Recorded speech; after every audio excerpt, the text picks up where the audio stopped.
Hello, my name is David Lankus, coming to you from Syracuse, New York. I want to thank the organizers for giving me a few minutes to send this video talking about how public libraries transform communities.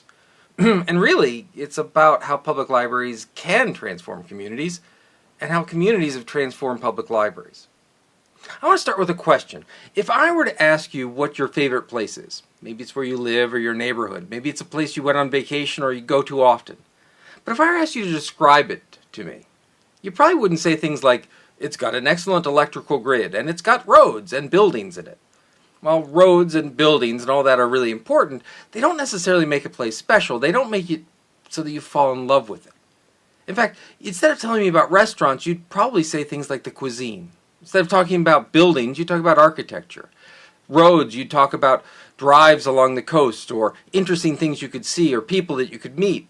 You tell me what's unique and special about that place that allowed you to really see something special and see some of yourself there.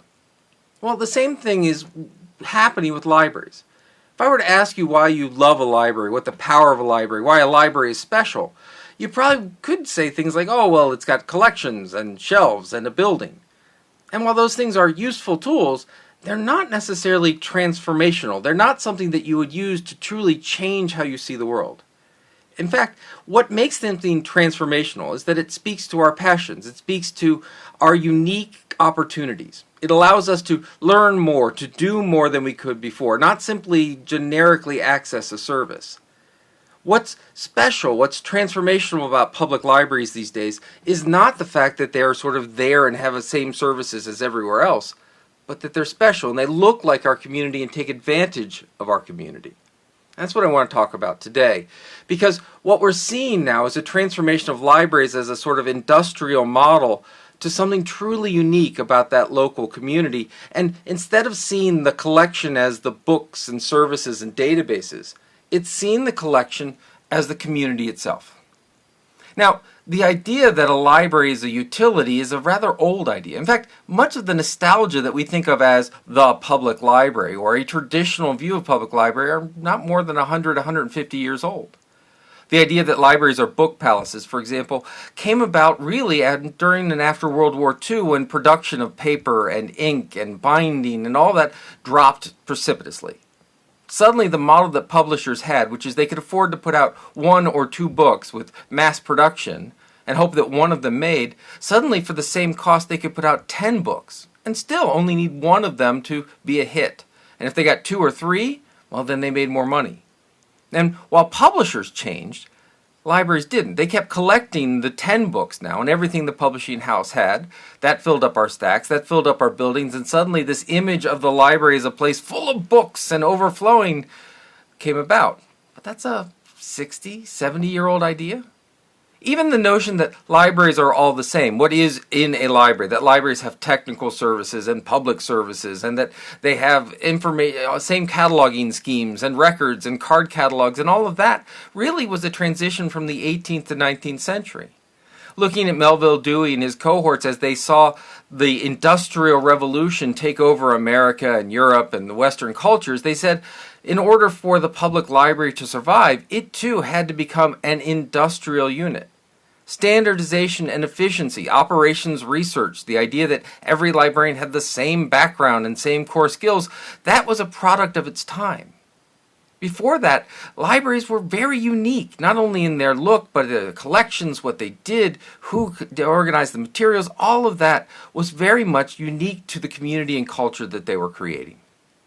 And so this idea of what libraries can be, what libraries should be, how libraries should interact, it's something that's reopening for debate. Now, I would argue that the mission of libraries, the mission of public libraries, academic libraries, school libraries, all libraries, hasn't changed in the millennia that libraries have been functioning, and that is that libraries are there to make us smarter, that they're about learning, that they're about ways of understanding the world. And they've used certain tools throughout time, scrolls and tablets and books and databases and now maker spaces and 3D printers, but the core idea that libraries are places to learn persists. The other thing that we're seeing now is that libraries as a way of accumulating materials and documents and materials, that idea that we were somehow a monopoly source for large information for our communities, that's being challenged. It's not that libraries are getting smaller or less important, but the number of organizations, potential people working in that space has changed dramatically. What we're seeing is where libraries used to be it, now Google and Amazon and large online databases and services, and the information world has exploded. We no longer hold that monopoly. And in fact, we've seen the transformational power that libraries invited all these folks in, that they demonstrated the power of making communities smarter, has turned into Facebook and these services. But these days, they're just as likely, our communities, to get their information from a smartphone or a web browser as they are from walking down to the library. Now, some people look at that as a challenge. Some people, they say we don't need libraries, but I see that as a great opportunity. It releases us from dealing with the mundane. It releases us from trying to create a collection of large tools when those tools are out in the world. It solves delivery problems, where it used to be, how do I get materials to people who are far away or have poor transportation? Now that's solved. They can do it through the internet. They can do it through the phone. So that allows libraries to refocus on our learning mission, to look for new tools and new mechanisms. And when we look at learning, life changes dramatically. Because we know that learning also went through an industrial model where we looked at the classroom with 30 students, with a teacher sitting on a stage talking at people. That's changed. We know that people learn all the time in a classroom, outside of the classroom. They learn from reading, they learn from doing, they learn from dreaming, they learn from thinking, they learn from swimming, they learn from running. And all of those are now available to libraries to re-engage and transform their communities. And once again, transformation based on what they love, based on their dreams and aspirations, not based on what we have or what we do. I'll give you an example. There's a library near me called the Fayetteville Free Library. It's a relatively small library, but very innovative. And they had a problem. They had volunteers coming in, as many public libraries do, and these volunteers wanted to help. And the problem was that the librarians had to find work for them. And so they had them shelve, or they had them organize books, or organize the book sale, or sometimes even catalog or answer simple reference questions or work at the circulation desk. But it was a lot of work for the librarians to turn them, the volunteers, into little librarians. It was a lot of work for them to come up with a schedule and task, and what if they didn't have something to do? And it was during this that Sue Constantine, the director, realized they were sort of doing it wrong. Here they had experts, they had volunteers, they had people from the community, normally with long lives and long careers that were now retired, coming into their library, and they were ignoring that experience. They had doctors and lawyers and engineers, people coming in and saying, I want to help, I want to help. And the answer was, well, you can shelve books. That was wrong. And so she developed a simple 3-question questionnaire. And she gave this questionnaire to the people who wanted to volunteer, people who checked out books, people who were into different programs and services. And the questions were, 1, what do you love? Second question was, what are you passionate about? And the third question was, are you willing to teach or share this with your neighbors?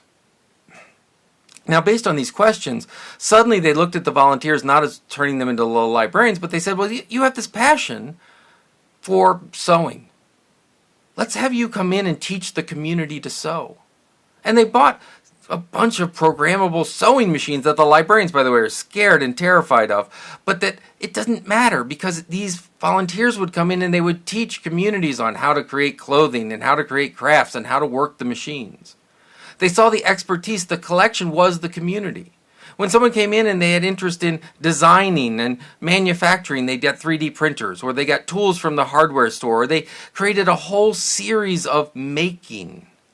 And the community wasn't there simply to read or absorb, it was to produce.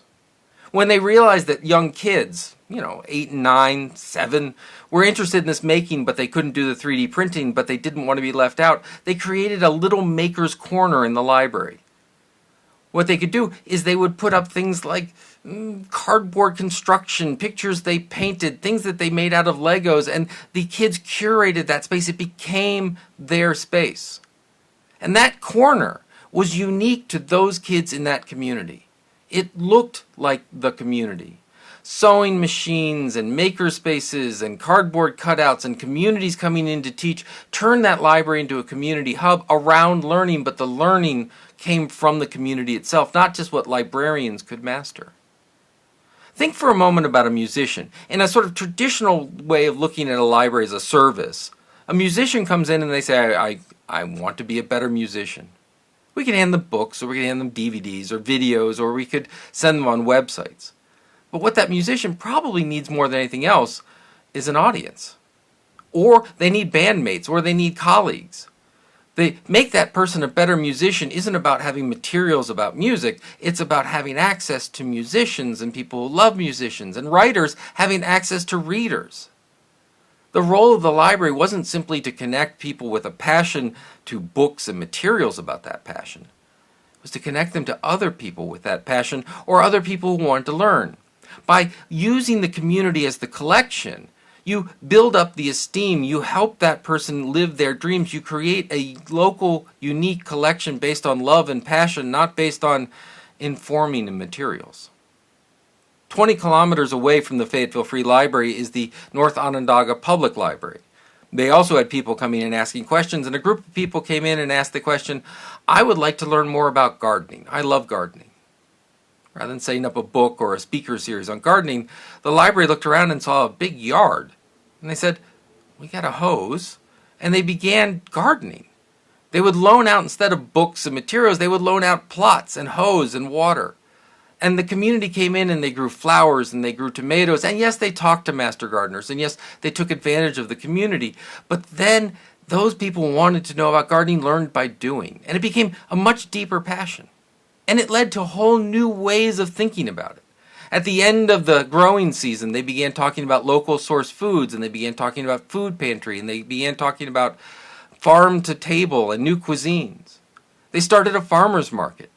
They began inviting in groups like Girl Scouts and Boy Scouts, and they said, well, do you know how important pollinating insects are to gardening? And so they built bug motels, and they built platforms, and they built whole new ways of maintaining agriculture and looking at local farmers as makers and making them important and teaching the community how important food and food sourcing was.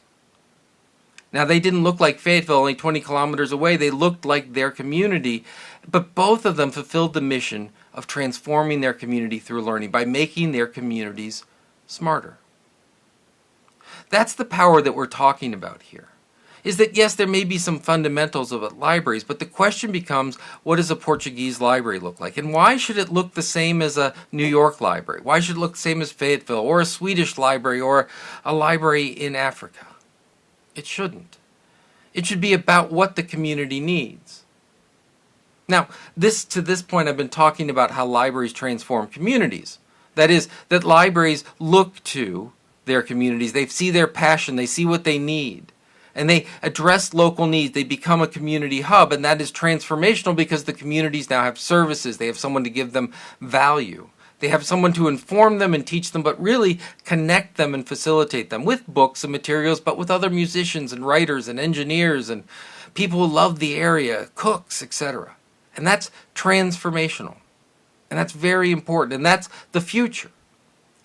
The future in the world of Google and Amazon and online everything and blog spaces and YouTube is not that the library becomes less important, and it's not that the library becomes somehow a gateway to these materials, that in essence we are the safety net, that people who don't know how to access those things can come to a librarian and be brought up to speed.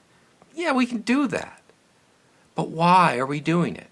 Why do we connect people to books and materials? Why do we bring them up to speed on online resources? It's not because, well, then they're good enough. It's because we turn them into citizens.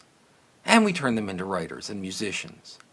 But that's our goal. Learning smarter, better communities, not access. And if it's access, it's not access to our stuff. It's access to materials and communities, but the other way as well. Two-way access. We provide access from the community to the individual. We turn people into podcasters and we turn them into YouTube stars because we provide a platform for them to learn. We help transform communities not by coming in with the vision of this is what a better community is, but by talking and working with our community, saying, what do you value? What expertise do you have? What is unique? What makes people fall in love with this community? And then we amplify that. We make it better. We fulfill dreams and we make it available to the world, and we bring the world in. Well, if I'm going to come visit your neighborhood, why don't I go to your library online and finding out what's unique and new about you, as opposed to you going to your library to find out about me? Why aren't you the publishers, the broadcasters of your community? Why aren't you the platform by which your community informs the world of its unique capability? Our goal is not for our communities simply to learn about the world, but for us to unleash our communities upon the world. And that takes us to the other important part of transformation, which is we can talk all we want about how libraries transform communities, and we have good stories about that. But the secret is, and the most important thing is, communities transform libraries. And this is a lie, right? We keep talking about libraries as if it's a thing. It's a building, or it's an org chart. It's a service. But it doesn't make anything happen. The crucial, most important part of any library, the most important, valuable resource we have are librarians, are people. And so what we need to talk about are how our communities transform librarians. That if we want to fulfill this mission, if we want to be more than simply the books on our stacks and the materials available to people, more than just the building, if we believe that we have value, that we should be funded, that we deserve tax dollars, that we deserve support, we must understand that we cannot simply do what we have always done. If we wish to transform our communities, we must first transform ourselves. We must see ourselves as powerful. We have value beyond the things we link people to. When someone comes in and we talk to them, it's not simply our ability to find things that make our valuable. It's our ability to find out what makes this person passionate, how to fulfill their needs, what is a community aspiration. We become the handmaidens of dreams and creativity. And that is a special, amazing skill. And it requires the ability to communicate. It requires more than our ability to catalog. It requires our ability to understand, to listen, to convene, to bring people together, to see what makes them special, to look out at our community not as a set of deficits. They can't read well enough, they don't have good enough access to information, they don't understand, but to see them as rich resources. And to look at the books on our stacks not as knowledge, but as fire starters, as materials that can launch knowledge, can ignite learning. And just as books can do that, 3D printers can do that, and spaces can do that, and speaking and giving people a platform and a voice does that. And that means that we often have to do what is hardest for us as librarians to do. We have to see ourselves and refine ourselves as those tools, the most valuable tools. We have to see ourselves as valuable. We have to understand that we have a point of view. When our community says we want this, we have a voice to say, well, if you get that, this is what's going to happen. If you want ebooks, understand that our budget's about to explode and we can't share them past 24 copies. That if you want this, we can make it available, but you're going to violate your own privacy and give data out to people you may not know or want to give data out to. We must have a perspective. We must believe in our principles and values and enact them at a very large level. We must become self-reflective. We must understand that the importance we bring is not about how we create a collection or a building or manage that, but in how we unleash our communities and how we become part of the community. And that often means getting outside of our buildings. The buildings that we have that used to be about housing our collections and where librarians did work, those we've given back to the community. Every closed door must be opened, every office cut in half, because librarians need to get out of those buildings. They need to get into the schools and the neighborhoods and on the beaches. And where people are doing their work, learning and understanding and dreaming, that's where we need to be. We need to be taking mobile hotspots out to our communities that have poor internet access. We need to be a laptop moving through our communities, working in airports and malls and restaurants and community centers and bodegas and out in the world. Because that's where the need is. The library is no longer restricted by four walls. The library is wherever we are, wherever we're making available learning and opportunity and transforming lives. So I thank you for allowing me to come in and speak this message. And there's a lot more detail and a lot more work about how we have to make this happen. But it begins with a choice. The choice is, are we simply going to maintain a collection? or are we going to maintain a community? Are we simply going to tell the story of a library or tell the stories recited out of books, or are we going to tell and construct the story of our communities and what they can be? What is the narrative of your community? What do they want to be, and how do you help them? How do you move to an aspirational goal? How do you understand that you are an educator and a facilitator and a resource, and you are visible and important out in that community and making things happen? That's what this is all about. I look forward to continuing to watch your narrative as it unfolds and continue to hear the success stories that you have. Thank you again for your time.